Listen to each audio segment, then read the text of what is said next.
Ili usipitwe na matukio mbalimbali na uwe wa kwanza kutazama video zetu, tafadhali bonyeza neno subscribe hapo chini ya video hii, kisha bonyeza alama ya kengele itakayotokea. Asante. Waebrania sura ya 10 na mstari wa 25. Tutaendelea kusoma katika jina la Bwana. Amen. Wala tusiache kukusanyika pamoja kama ilivyo desturi ya wengine, bali tuonyane na kuzidi kufanya hivyo kwa kadri muonavyo siku ile kuwa inakaribia. Amen. Bwana Yesu asifiwe. Bwana asifiwe sana. Napenda kumshukuru Mungu ambaye ametupa fursa ya kukutana leo. Kwa kweli leo ni kikao cha kwanza, kikao cha kazi cha idara ya malezi ya familia. Napenda kuwakaribisheni nyote kwa niaba ya jimbo letu, mjisikie mpo kazini kwa Bwana. Bwana Yesu asifiwe sana. Poleni kwa safari, najua wengine wametoka mbali na wengine wametoka karibu, na mshukuru Mungu ambao ameshafika, na tunamwamini Mungu kwamba wale ambao wako njiani watafika na tutaweza kuendelea kwa pamoja. Karibuni sana. Wapendwa viongozi, kabla hamjaingia kwenye utaratibu wa mpango wa kazi wa mwaka huu, sehemu mojawapo ya mpango wa kazi ni kujifunza neno la Mungu kwa pamoja, maana neno la Mungu ndio nguvu yetu. Na mwaka huu kama mlivyosikia, tumepewa neno la Mungu kutoka waraka kwa Waebrania sura ya 10 mstari wa 25. Ndio somo ambalo litasomwa katika sharika zote za dayosisi yetu na jimbo letu likiwa ni mojawapo, na mategemeo yangu makubwa kwamba tutatumia fursa tuliyopewa na Bwana kujifunza sisi kama viongozi kwanza, lakini kuwafunza na kuwasaidia wale ambao tunawaongoza. Kwa hiyo ndugu zangu, ninapenda kualikeni nyote katika siku hii, na niwaombe kabisa, najua tuna shughuli nyingi za kifamilia, za kimaendeleo kule tukotoka, lakini naomba tutumie muda wa siku ya leo, si masaa mengi, kutulia ili tupate kile kitu ambacho tunatarajia kukipate na tuweze kupata nguvu ya kwenda kuongoza. Maana hatuongozi kwa nguvu zetu, lakini tunaongoza kwa nguvu ya neno la Mungu na maombi. Bwana Yesu asifiwe sana. Kwa hiyo ni muhimu sana, jua kuna commitment mbalimbali, lakini jitahidi kujitawala ili upokee kile kitu ambacho kinakusudiwa kwamba ukipokee. Ndugu zangu, katika kuliendea somo hili nimeligawa mara mbili. Kwanza nitazungumza kwa haraka kidogo kuhusu muktasari wa kitabu cha Waebrania, na halafu nitatoa tafakari fupi ya lile eneo ambalo ni mahususi kwa mwaka huu, ambalo ni mlango ule wa 10 mstari wa 25. Bwana Yesu asifiwe sana. Kwa hiyo nitatumia somo hili kama sehemu ya ufunguzi, lakini sehemu ya mafafanuzi kwa kazi ile ambayo tunaiendea. Lakini Roho wa Mungu atawajalieni na wachungaji wenu baada ya mafundisho ya leo kuendelea kutafakari na kuwafundisha vikundi mbalimbali katika sharika zetu. Amen. Ndugu zangu, katika eneo la kwanza ambalo ni muktasari wa kitabu cha Waebrania, kitabu cha Waebrania ni juu ya mwandishi. Mwandishi ni nani? Swali hili la muhimu sana, ni mwandishi. Na ukisoma kitabu cha Waebrania hutamuona mwandishi akitajwa moja kwa moja, huwezi kumuona. Kanisa la kwanza lilihusisha kitabu hiki na Paulo. Watu wataalamu wa Biblia wanafikiri kwamba pengine mwandishi ni Paulo, lakini theolojia na mtindo wa uandishi vinaonyesha tofauti kidogo. Ni vile ukiangalia Matendo ya Mitume, ukiangalia kitabu cha Waebrania, kuna lugha ambayo inataka kufanana kwamba ni Paulo mwandishi. Kama si yeye mwandishi, kuna mtu alimsikia alafu akaandika mambo ambayo pengine aliyazungumza ama pengine aliyafanya. Na wasikilizaji walikuwa ni Waebrania Wakristo wa Kiyahudi waliokuwa katika majaribu ya kurudi kwenye mfumo wa maagano ya kale. Maana baada ya Ukristo kulikuwa kuna beto, kuna mahangaiko ya Wakristo kubaki katika Torati, kubaki katika dhabihu, kubaki katika habari ya ukuhani wa Haruni na mambo ya kufanana na hayo. Kwa hiyo kwa kifupi, huwezi kutaja moja kwa moja kwamba mwandishi ni Paulo ama mwandishi ni nani. Bwana Yesu asifiwe. Jambo la pili ni madhumuni ya kitabu. Kwa nini kitabu kiliandikwa? Kitabu cha Waebrania kiliandikwa ili kuonesha ukuu na utukufu wa Kristo kuliko malaika, kuliko Musa, kuliko Haruni na dhabihu za agano la kale. Maana hayo yote yaliwekewa uzito zaidi kuliko Kristo. Lakini jambo la pili ni kuwatia moyo wa Kristo wavumilie katika mateso na majaribu. Maana maisha ya Mkristo ni maisha yenye majaribu, ni maisha yenye mateso. Kwa hiyo waliandikiwa Waebrania ili wavumilie. Lakini jambo la tatu ni kuwaeleza kwamba Kristo ndiye kuhani mkuu mpya na wa milele, na damu yake ndiyo dhabihu kamilifu. Kulikuwa kuna makuhani wakuu mbalimbali, lakini Yesu alipozaliwa akawa ndiyo kuhani mkuu pekee, na ambaye peke yake aliyetoa damu yake ikafanyika kuwa dhabihu. Tena si dhabihu ya kawaida, ni dhabihu kamilifu. Hakuna dhabihu nyingine inaweza kwenda juu ya dhabihu ya damu ya Yesu. Bwana Yesu asifiwe. Ndio maana tunasema wale wenzetu ambao bado wanatoa dhabihu ya damu za wanyama haina nafasi tena kwa Mkristo, haina nafasi tena. Jambo la nne ni kuonya dhidi ya kuanguka kutoka katika imani, apostasy. Kuna tendency iliyokuwa kutoka zamani, watu wanashika imani, wanaiacha imani, wanababaika, lakini lengo hapa ni kuwafundisha imani na kuishika. Na ukisoma mlango ule wa 11 utaona akisisitiza kwamba imani ni bayana ya mambo ya kufikirika, ni kuwa na hakika ya mambo yajayo. Yani uwe na hakika hata kama hujaona, na ushike imani. Sio kitu ambacho unaweza kusema ninakipeleka kwenye vipimo vya kisayansi alafu nitoke na matokeo niseme hii ndio matokeo ya imani yangu. Unaamini kabisa Yesu yupo, unaamini Mungu yupo bila shaka yoyote, na huna haja ya kuprove kwa mtu yoyote kwamba yupo ama hayupo.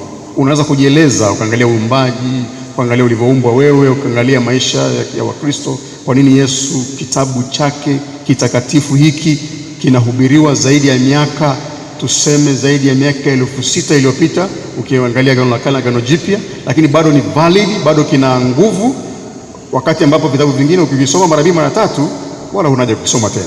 Lakini hiki bado unakisoma, maandiko uliyosoma jana ukisoma leo unapata interpretation tofauti. You see? Kwa hiyo ndio maana tunasema ya kwamba imani kwa kweli ni kuwa na hakika ya mambo yajayo. Bwana asifiwe. Lakini jambo la tatu ni muundo wa kitabu. Muundo wa kitabu cha Waebrania. Sura ya kwanza na ya pili inaeleza kuhusu Kristo ni mkuu kuliko malaika. Kristo ni mkuu kuliko malaika. Kristo ni mwana wa Mungu na wala sio kiumbe, ingawa alikuja katika mwili, na yeye ameweka msingi wa wokovu wetu.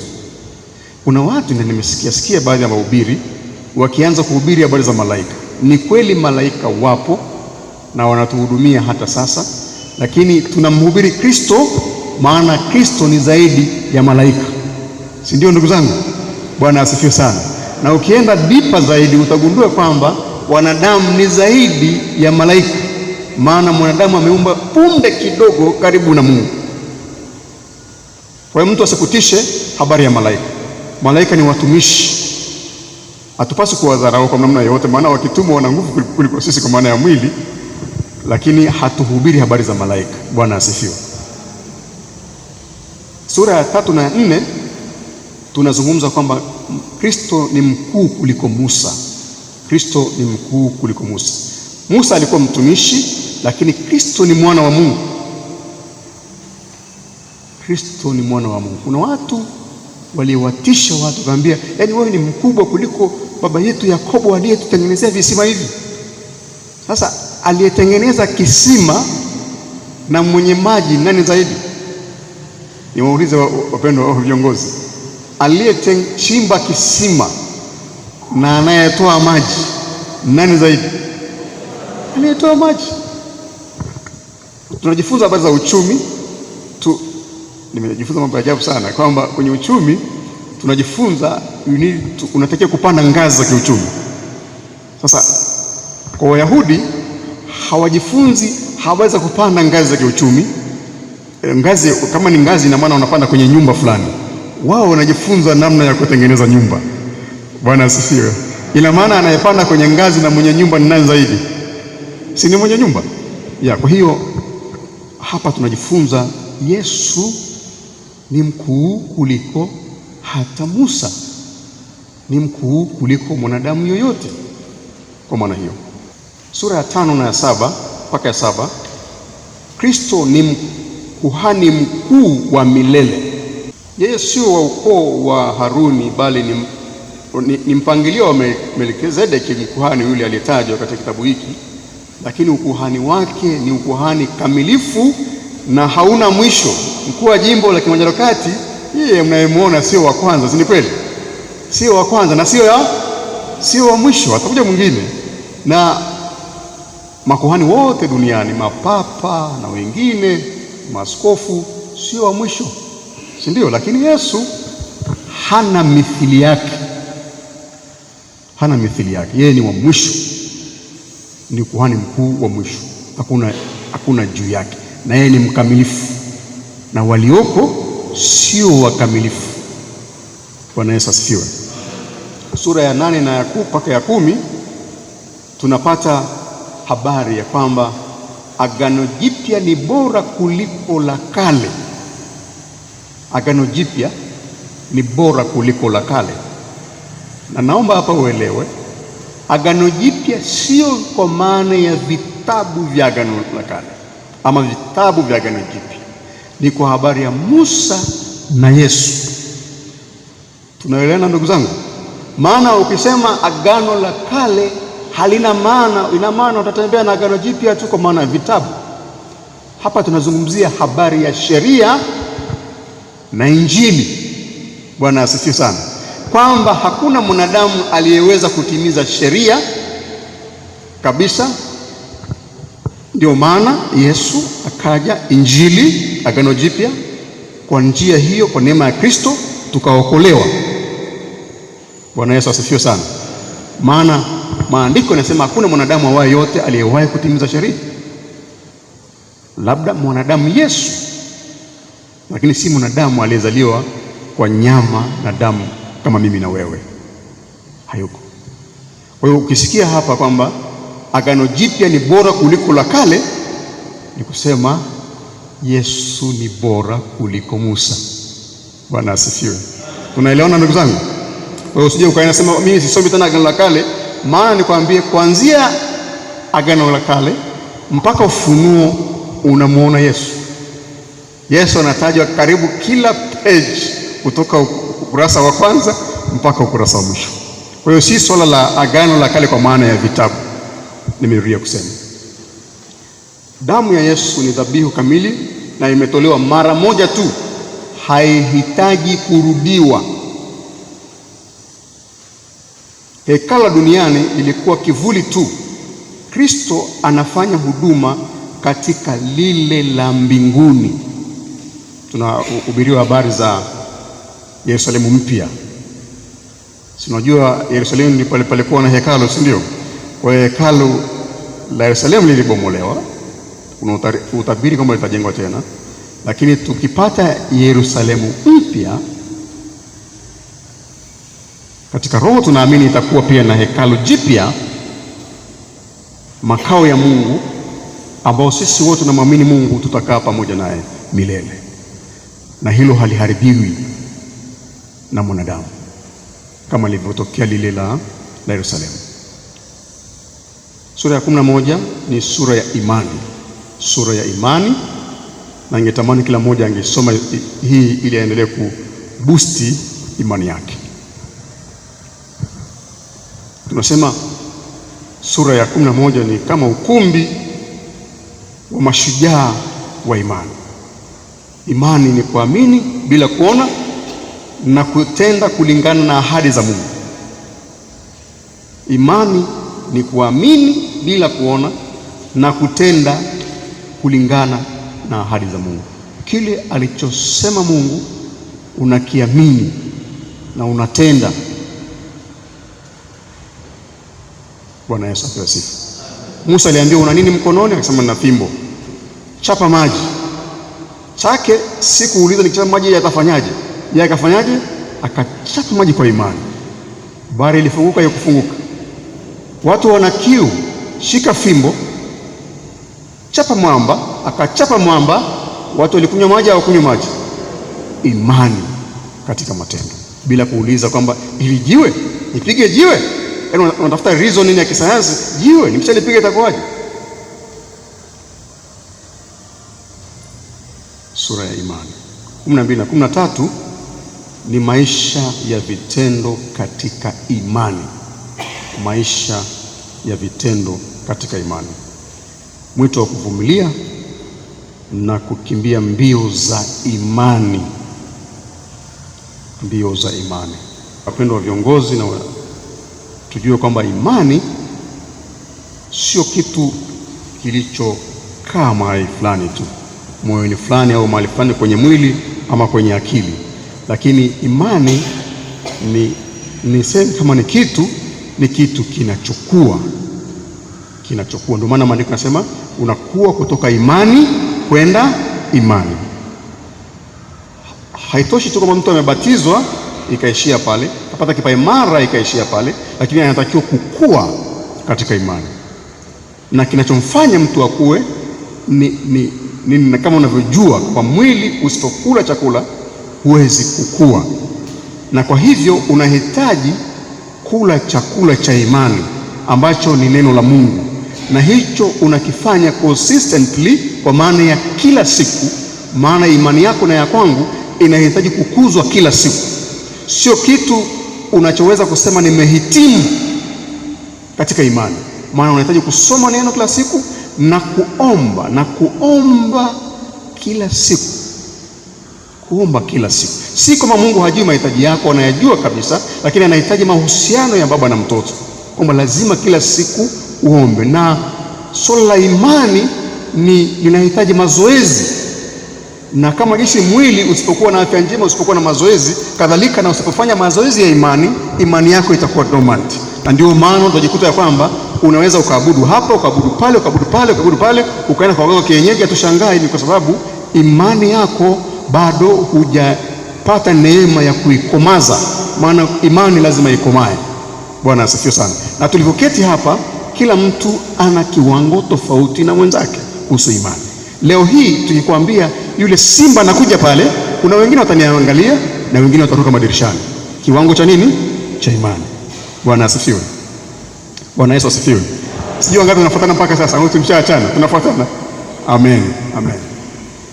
Mambo makuu ya kithiolojia katika kitabu cha Waebrania tutataja machache. La kwanza ni ukuu wa Kristo, ama Christology kwa kithiolojia.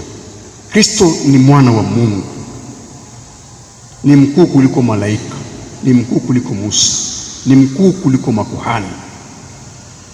Dhabihu yake ni bora kuliko zote. Na hapa msisitize, wapendwa viongozi, kuna washarika wamejaribiwa, wanatoa dhabihu ya kondoo mwenye kichwa cheusi. Yaani unathubutu kabisa kumlinganisha Yesu na kondoo mwenye kichwa cheusi. Kwa kufikiri kirahisi tu utagundua mhubiri ana shida ya kondoo, anataka kufanya biashara ya kondoo, lakini si kweli kwamba anakufanya wewe utoe dhabihu, maana dhabihu ilikwisha kutolewa msalabani ya damu ya Yesu. na hakuna mithili yake kabisa kabisa. Ukiona mtu yoyote anakulazimisha kutoa sadaka inayofanana na sadaka za Musa, hiyo sio mpango wa Mungu, ni mpango wa mhubiri. Maana mkishatoa kondoo zinakwenda wapi? Sababu wakati wa Musa zikitolewa zilikuwa zinafanyaje? Zinateketezwa madhabahuni. Akishapokea huyo kondoo, huyo ng'ombe, huyo mbuzi, zinapelekwa wapi? Ninyi majibu mnayo. Bwana asifiwe. Jambo la pili la kithiolojia ni ukuhani wa Kristo. Yeye ni kuhani wa milele, anaelewa udhaifu wetu, anatuombea mbele za Baba siku zote. Na jambo la tatu ni agano jipya. Sheria imeandikwa mioyoni, si kwenye mawe. Hakuna haja ya dhabihu za mara kwa mara, maana dhabihu ni mara moja tu. Kuna watu wanataja aina ya sadaka na wanataka kila Mkristo atimize kila sadaka. Na ukisema Mkristo atimize kila sadaka, maana tunarudi kwa Musa kwenye sheria, tunaachana na Injili kabisa. Tunaachana na Injili kabisa. Paulo anasema kila mtu atende kama anavyopenda moyoni mwake, kama alivyokusudia, si kwa kulazimishwa, si ndio? Atende kama apendavyo moyoni mwake, kwa kiasi cha kumfurahisha Mungu.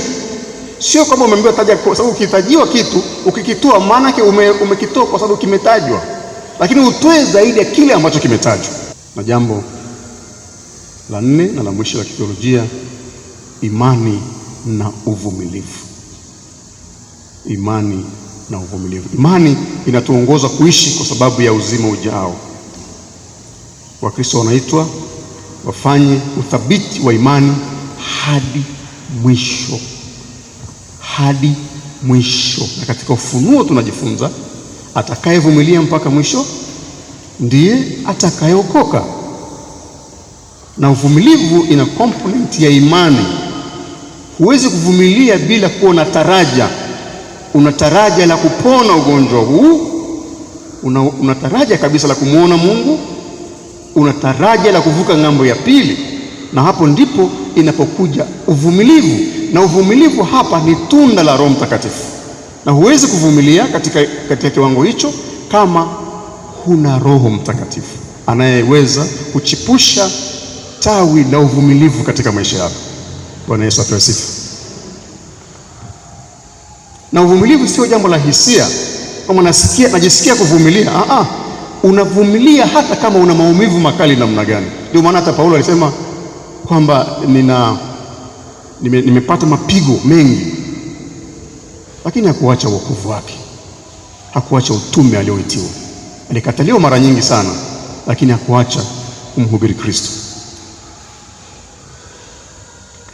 Ninapohitimisha eneo hili la kwanza, niseme kwamba Waebrania ni kitabu cha kina chenye kumwinua Yesu Kristo kama mfalme, kama kuhani mkuu, kama dhabihu kamilifu na mtimilizo wa unabii wa Agano la Kale.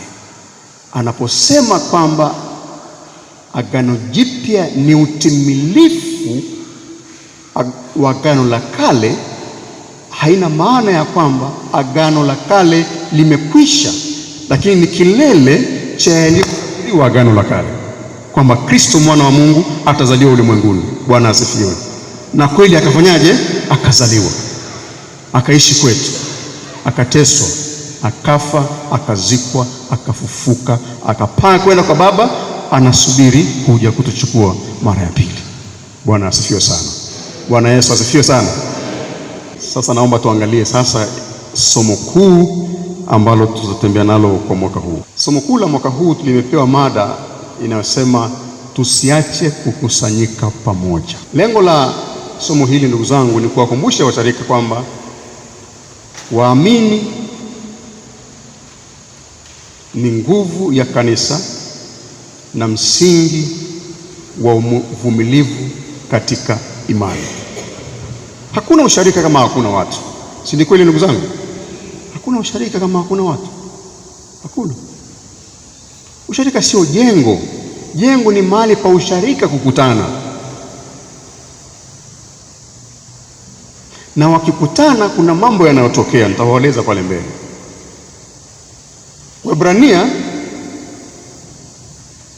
anasema wala tusiache kukusanyika pamoja, kama ilivyo desturi ya wengine. Kuna wengine wanakusanyika, wana makusanyiko yao, pengine sokoni, pengine kwa waganga wa kienyeji, wanakusanyika mikutano ya kisiasa, wanakusanyika. Na sisi wa njia ile, njia ya Kristo, tusiache kukusanyika.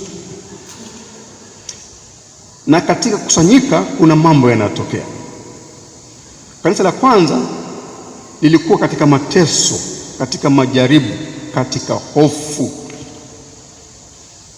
na wengine walikuwa wanajitenga kwa sababu ya vikwazo vingi. Hivyo leo dunia imejaa mambo yanayomvuta Mkristo mbali na Mungu.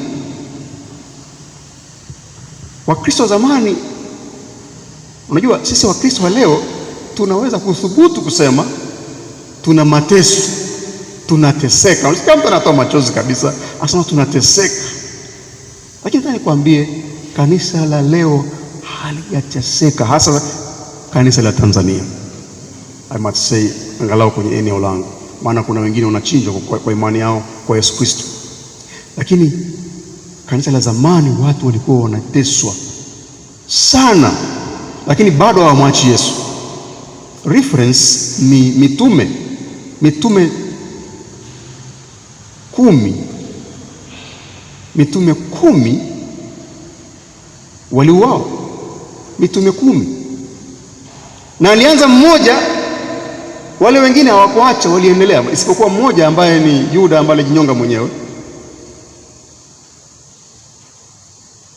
Yohana peke yake ndiyo alifika uzeeni, ingawa na yeye pia alipitia vipindi vya mateso.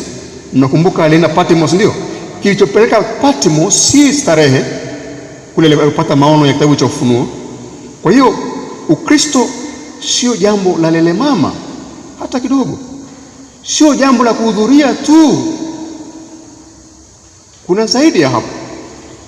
Sasa Wakristo wengi siku hizi, pengine na sisi na wengine wetu, tunakuwa na msongo wa maisha, lakini pia kuna uvivu wa kiroho, lakini kuna maumivu na majeraha na kukata tamaa. Kristo mmoja anasema, mimi kwa mwaka wa 10 sijaenda kanisani kabisa. Kwa nini? Mchungaji fulani alinikwaza sana. Yaani ana mchungaji wa miaka 10 ilifanya nini iliyopita, akaona ile kanisa halimfai kabisa, akija yeyote anaona sawa sana yule miaka 10 iliyopita. Lakini mimi nasema hapa ni kama tu kisingizio, maana ukitaka kisingizio cha kutokumwabudu Mungu ama cha kutokusanyika pamoja, utakuwa nacho, unaweza kujitengenezea tu. Ni kweli Wakristo wanapata maumivu, lakini maumivu unayopata sio sababu ya kutokumwabudu Mungu, maana Mungu ndiye anayekupa saburi, ndio anakupa roho ya uvumilivu, na ndiye ambaye anaweza kuponya jeraha lako. Bwana asifiwe. Maana wengine wanaweza kuwa wamekujeruhi na hawajui kama wamekujeruhi, na hasa kama ukuwaambia. Kama ninavyozungumza hapa, kwa mfano, naweza kuwa nazungumza na mtu fulani nimemjeruhi hapa, asiponiambia nitajuaje? Kwa hiyo miaka 10 huyu mchungaji amewekewa X, hajui kama amewekewa X, na wewe unamwacha Mungu. Nataka nikwambie, huna excuse, huna haki mbele za Mungu kumwacha Mungu eti kwa kuwa fulani amenisababisha. Hata hivyo, anayekusababisha ana fungu lake, lakini usisahau na wewe pia una fungu lako, maana wewe una akili zako na Bwana amekupa na Roho Mtakatifu unaye, lakini una ufahamu wako wa kawaida kabisa na mwongozo wa neno la Mungu. Lakini wengine wanarudi nyuma kwa kukosa moto wa kiroho. Na siku hizi tunaamshaamsha kwenye sharika zetu, yaani mtu anasema mimi siendi kanisa usharika ule kwa sababu umepoa. Yaani bwana, ibada imepoa, ibada kama ya kizee vile, hakuna moto, hakuna mshamsha, Kwa hiyo sasa wachungaji wenzangu na wainjilisti tunafanya hiyo drama, tunaamshamsha. Mtu anatoka anajisikia leo nimeabudu, kumbe kwa kweli ni physical tu, lakini kwenye spirit hakuna kitu. Umeondoka kama ulivyokuja. Maana kama ungeondoka ukiwa umebadilika, tungeona mabadiliko kwenye maisha yako. Amen. Kwa hiyo tunaambiwa tusiache kukusanyika pamoja. Na hii ni amri ya Mungu na sio chaguo. Ni amri ya Mungu. Ni amri. Msiache kukusanyika pamoja. Ni amri ya Mungu. Na amri ya Mungu ni ya kutii. Kwa hiyo kukusanyika pamoja ni kujenga ushirika. Na tukipoteza ushirika tunapoteza nguvu. Tunapoteza nguvu za kiroho, lakini tunapoteza nguvu za kimaendeleo, za kiuchumi. Maana tukiwa na kundi kubwa lina maana sana kiuchumi, lakini lina maana sana kiroho. Kwa nini? Kwa sababu katika kusanyiko la watu wengi Bwana amemwaga karama na vipawa. Na vile vipawa na karama vipo kuhudumiana. Hakuna hata siku moja mahali ambapo kusanyiko la Mungu lipo na Roho wa Mungu amegawa vipawa na karama, alafu mtu akaja akaondoka kama alivyokuja. Akiondoka kama alivyokuja, ile kusanyiko sio la nani? Sio la Mungu.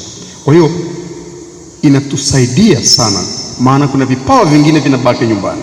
Kuna manabii wanabaki nyumbani, kuna mitume wanabaki nyumbani, kuna wachungaji wanabaki nyumbani, kuna wainjilisti wanabaki nyumbani. Na wakikaa nyumbani, hata kule nyumbani huo uinjilisti hawafanyi. Maana roho wa kuamsha hayuko nyumbani wakati mwingine. Maana pengine kama hakuna roho ya ibada, hakuna kuamshana, kuitiana moyo, inawezekana kabisa hata nyumbani hakuna hiyo ibada ambayo pengine mtu anasema mimi naabudu nyumbani. Kwa nini muhimu kukutana? Kwa nini muhimu? Kusoma Zaburi ya 133, wewe unajua. Anasema mkikusanyika pamoja ndiko Bwana alipoamuru baraka. Mnapokuwa wamoja, mnapokusanyika pamoja kwa nia moja, Mungu anamimina baraka zake katika umoja.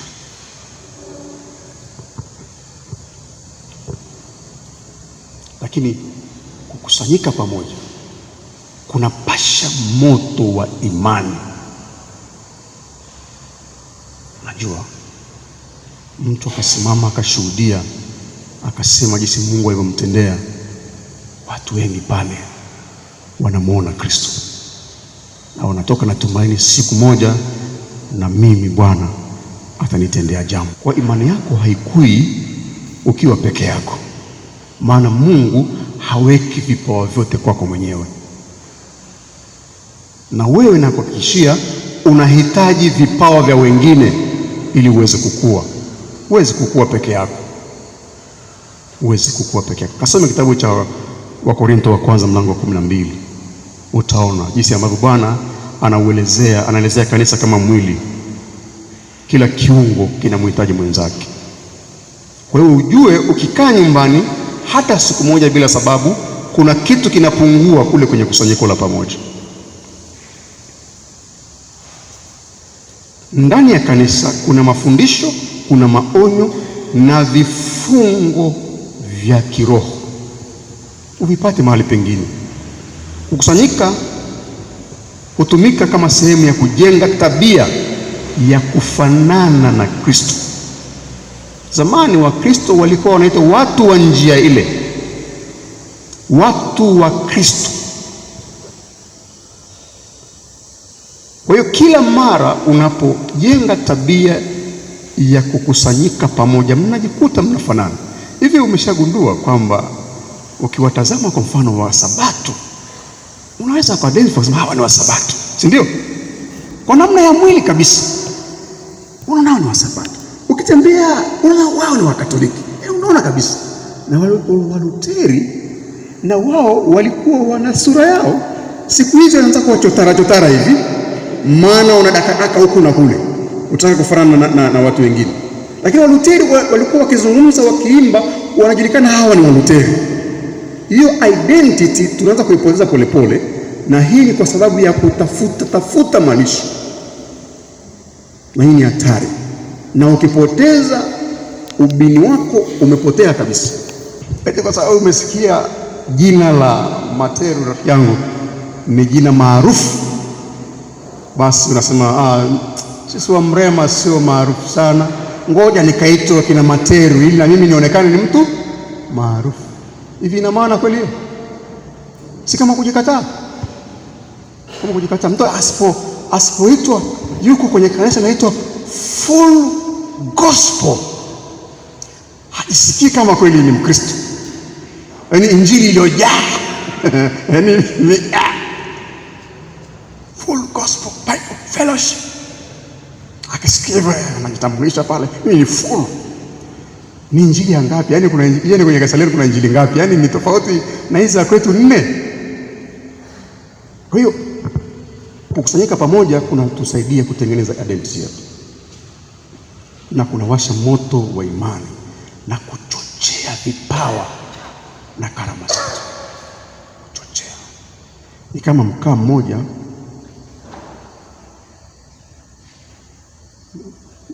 Sisi wa analogia tunawasha mkaa, nyinyi mnawasha gesi sijui na nini, nawasha gesi sijui umeme sijui vitu gani, lakini sisi wengine tunawasha mkaa. Umeweka mkaa wako unawaka pale dada. Ukitoa mkaa mmoja na mkaa mwingine unawaka, ile mwingine inaendelea kuwaka vizuri, si unapunguza moto? Punguza moto. Wakristo moja wanawasha moto wa injili. Bwana asifiwe sana.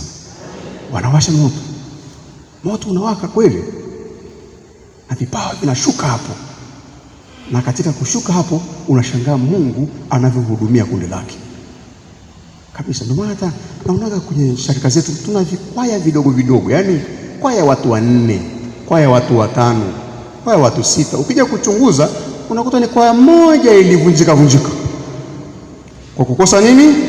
Umoja. Na matokeo yake wanatuni pale, hata sauti haifiki pale, hata wakiumba ladha hamna, wanatuni hapo, wanaimba hivyo basi. Lakini imagine hii ni kwaya moja, alafu inaimba kwa sauti moja, nini kinatokea? Lazima kutakuwa na tikisiko. Bwana asifiwe.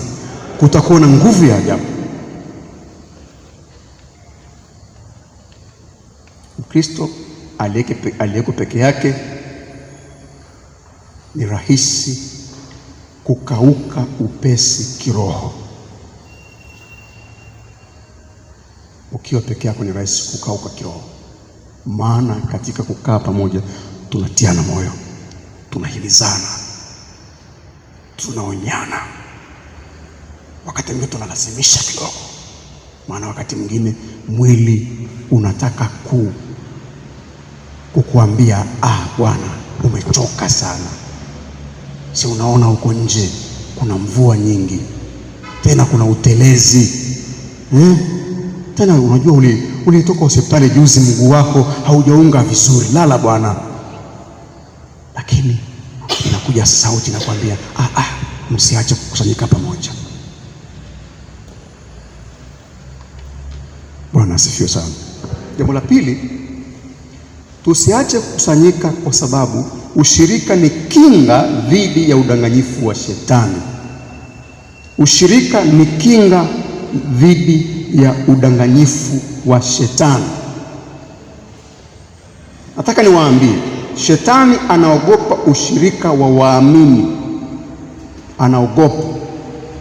Ndio maana maandiko yanasema mpingeni shetani atafanyaje? Atawakimbia. Mpingeni, mnaungana pamoja, mnampinga shetani na yeye anawakimbia. Shetani anapenda Mkristo abaki peke yake ili iwe vyepesi kumshambulia, iwe vyepesi kumkatisha tamaa, lakini iwe vyepesi kumwangusha. Na usije ukashangaa kwa nini maandiko yanasema kwamba unakumbuka ile habari ya simba ngurumaye. Simba ananguruma akitafuta mtu apate kummeza, si ndio? Apate kumdarua. Unajua simba namna yake ya kuwinda, unajua akikuta kundi kama hili hafukuzi kila mtu. Kwanza anawatishia, mnaanza kukimbia. Anaanza kufuatilia aone ni yupi ambaye ni wiki, ni yupi anabaki nyuma. Yule anabaki nyuma ndio anashambuliwa.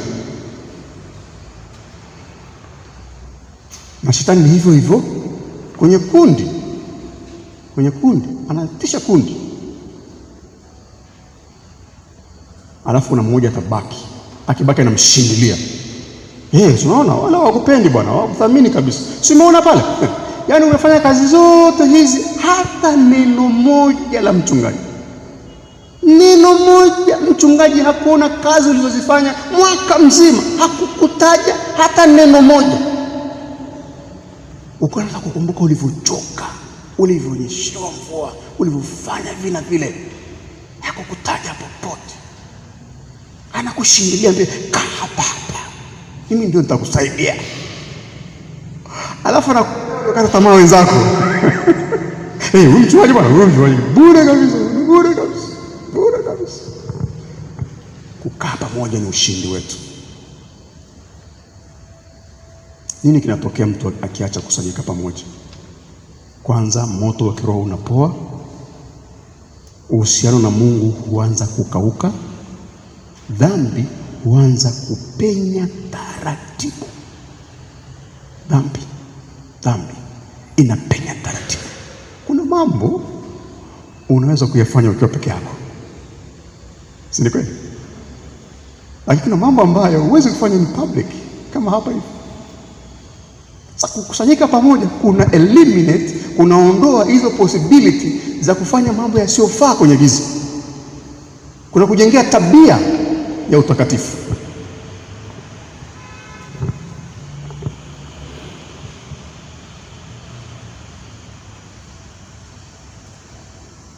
Unapokaa peke yako unapata kitu kinachoitwa saikolojia ya upweke. Unapata upweke unaleta sonona inaleta depression, na depression inaleta mauti. You die. Yaani unakaa peke yako mpaka unakufa. Hakuna mtu aliyekupiga, hakuna mtu aliyefanya chochote, unakufa. Kwa nini? Ilianza kidogo kukutenga na kundi la Mungu. Lakini ukiwa na kusanyiko, hebu niambie, kwa mfano umeketi hapa, mpendwa mtumishi wa Mungu, hivi hata kama una hasira zako za nyumbani utatuonyesha hapa? Si una release hapa, unapumua, unapunguza. Labda kama kweli wewe ni wa ICU, yani umepata depression kiasi kwamba unahitaji kwa kweli referral. Lakini hapa ukiona wenzako za kuzungumza unashangaa, unapunguza, una ventilate, unapunguza kabisa msongo wa mawazo. Na makusanyiko ya wanaume, makusanyiko ya wanawake yanasaidia kupunguza mizigo. Wanaume hatuzungumzi sana, lakini sisi tunajifunza kuzungumza. Bwana asifiwe. Bwana asifiwe wanaume. Tunajifunza kuzungumza. Sisi tuko reserve na matatizo yetu, tunashika matatizo yetu, tunapambana nayo mpaka tunakufa. Na tunakufa na mtu wa jirani anasema, mbona nilikuwa hapa? Mbona hakusema? Singemsaidia. Yaani jirani yuko hapo anaweza kukusaidia kwa sababu ya reserve na kusema atanionaje? Unakufa prematurely. Yaani bwana nakwambia, umekuja kufanya nini huku? Mbona sikukutaje kama mwaka huu? Ilikuwa bado miaka 10 ijayo, mbona umewahi namna hii? Bwana nilikosa shati la kwenda kanisani. Mbona jirani yako Materu ana mashati ya mwaka 2019 hajawahi kuvaa? Mbona hukumwambia? Aibu yani eti nitaonekana nimevaa mashati ya Materu. Kuna ubaya gani kuonekana umevaa mashati ya Materu ama kufa? Ni kipi bora zaidi? Kipi bora? Fadhamono nani anajali? Kwa mfano, nani atajua kama umevaa ya Materu? Wewe unaweza kufikiri kwamba watu watanionaje, kumbe hata watu hawakuoni. Sababu kila mtu anadili na mambo yake, anadili na maisha yake, ana mambo ya kumtosha, alafu hapati na kuangalia umevaa shati la nani. Yaani mtu kweli ana matatizo ya kumtosha mpaka angalie hivi ili gauni alilovaa ili la jirani yake. mpaka atambue hivi ana kazi ya kufanya kweli. Unajua kuna watu wana mawazo ambayo wala hayapo duniani. You take it trouble which is not the present. Yani Bwana asifiwe. Ukija pamoja, mizigo, tunabebeana mizigo. Haleluya. Tunabebeana mizigo. Hata kama mtu hakusaidii kitu. Wanasaikolojia nasema a problem said is half solved. Tatizo lilosemwa limepunguzwa kwa nusu. Hii haina maana utoke ukipiga story na kulia barabarani kueleza matatizo yako, haina maana hiyo. Maana unaweza kutoka hapa ukasema mtu anasema leo tupige story mama matatizo yetu, ukaanza kusema mambo yako yataenea nchi nzima, yatakuwa magazeti. Lakini kwa kusanyiko letu la pamoja tuna share baraka zetu, tuna share experience zetu, tuna share mambo mbalimbali, na katikati yetu Mungu ameweka vipawa vya utatuzi wa matatizo tulionayo. Maana tatizo ulionalo sio tatizo jipya. Wala usije ukalia na kuskrimu useme mimi ndio mwenye shida zote huku duniani. Shida ulizonazo wameshakuwa nazo wengine na wameshapataga majibu. Na ukishare unapata majibu, unaonekana shida ulionayo. Lakini ukiona tatizo lako mwenyewe kufa nalo. Bwana tusaidie sana. Kwa hiyo kuacha kusanyiko ni kuacha nafasi ya shetani kupenya. Kuacha kukusanyika ni kuacha nafasi ama kutengeneza nafasi ya shetani kupenya. Na shetani akipenya, uwe na hakika hata kuacha salama. Maana hajawahi kumwacha mtu salama. Akipenya, na bahati mbaya anaweza kupenya akaonekana kama malaika wa nuru, kumbe amejaa giza totoro. Ndio maana maandiko yanasema, waraka wa kwanza wa Petro mlango wa 5 mstari wa 8, mwe na kiasi na kukesha, kwa kuwa mshtaki wenu Ibilisi kama simba angurumaye huzunguka akitafuta mtu ammeze. Huzunguka anatafuta mahali penye gap kwenye moyo wako. Usije kufikiri ni kwenye kusanyiko tu kama hivi, hata kwenye moyo wako anatafuta gap aingie. 3, kusanyiko ni sehemu ya kuonyana, kutiana nguvu na kutiana moyo. Nasema bali tuonyane. Kanisa si mahali pa hukumu, ni mahali pa kusaidiana. Tunakumbushana kweli ya Mungu, tunatiana nguvu tuliochoka, tunawasaidia walioanguka, tunabeba mizigo ya wenzetu, tunabebeana mizigo. Galatia 6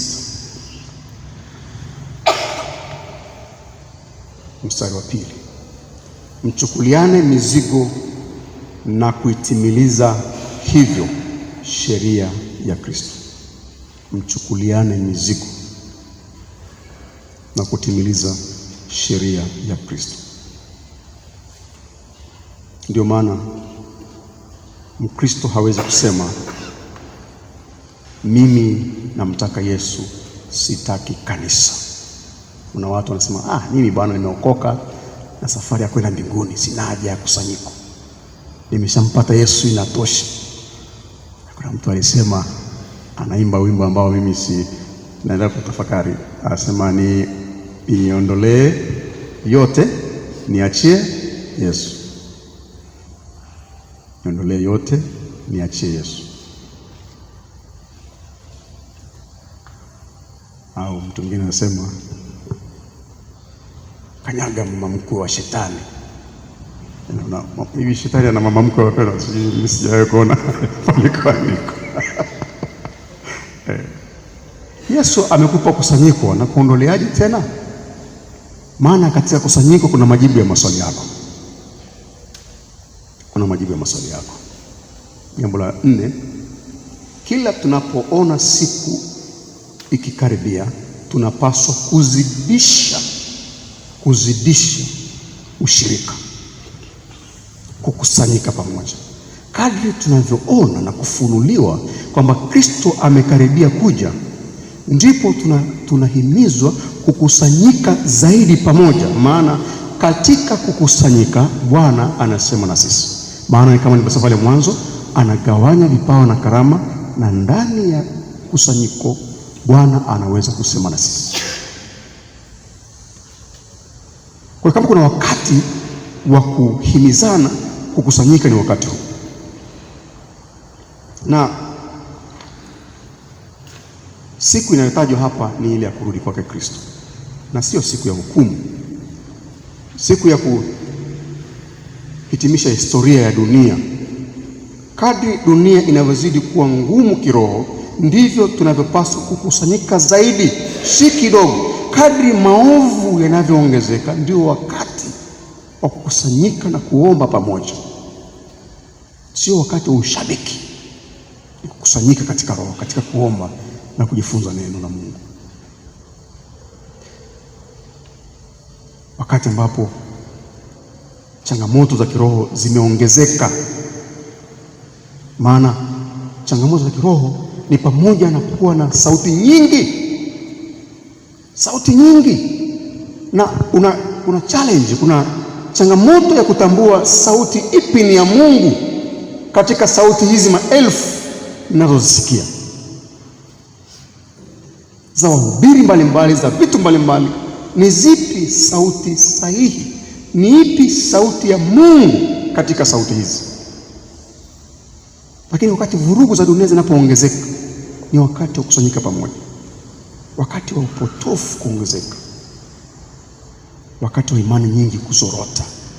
Hivyo tunahitaji usomaji wa neno la Mungu wa pamoja, kusoma neno pamoja. Kusoma neno peke yako kunafaa, lakini kusoma neno pamoja kunafaa zaidi.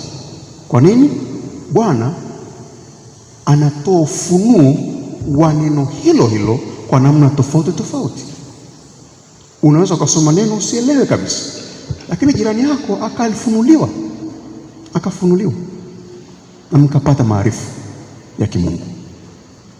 Lakini maombi ya pamoja, ibada za pamoja, ibada za nyumba kwa nyumba pamoja. Imefika mahali hata Waluteri tunataka kuona kwamba ibada za nyumba kwa nyumba kama sheria, sio jambo la rohoni la kujenga imani zetu. Nimeona mahali pengine, na hilo naomba idara ya wanaume mlisimamie, idara ya mmoja wa wanaume mmoja wa wanawake. Imefikia hatua kwamba wanajumuiya wanaweka hukumu, wanasema huyu mwenzetu haji na sisi hatuendi kwake, huyu mwenzetu hahudhurii jumuiya na huduma za kiroho asipati. Tunageuka kwa mahakimu badala ya kugeuka kwa wainjilisti. Maana hata wale wanamhitaji Kristo. Bwana asifiwe. Sheria nimewaambia toka mwanzo, sheria hakuna mwanadamu aliyeweza kuitimiza. Hapa vipawa vinaamshwa na kuchochewa, hapa vipawa vinalelewa, hapa viongozi wanaandaliwa, hapa ushuhuda unajengwa. Kukosa kusanyiko ni kunyima nafasi ya kukua kiroho. Napenda kutoa wito katika sharika zetu zote. Ushirika ni baraka na sio mzigo, ni nguvu, si udhaifu. Ndio maana wahenga walisema umoja ni nguvu, utengano ni dhaifu. Ni sehemu ya kulindwa, ni sehemu ya kukuzwa, ni sehemu ya kutumika. Tusiache kukusanyika pamoja. Bwana wabariki sana. Asante.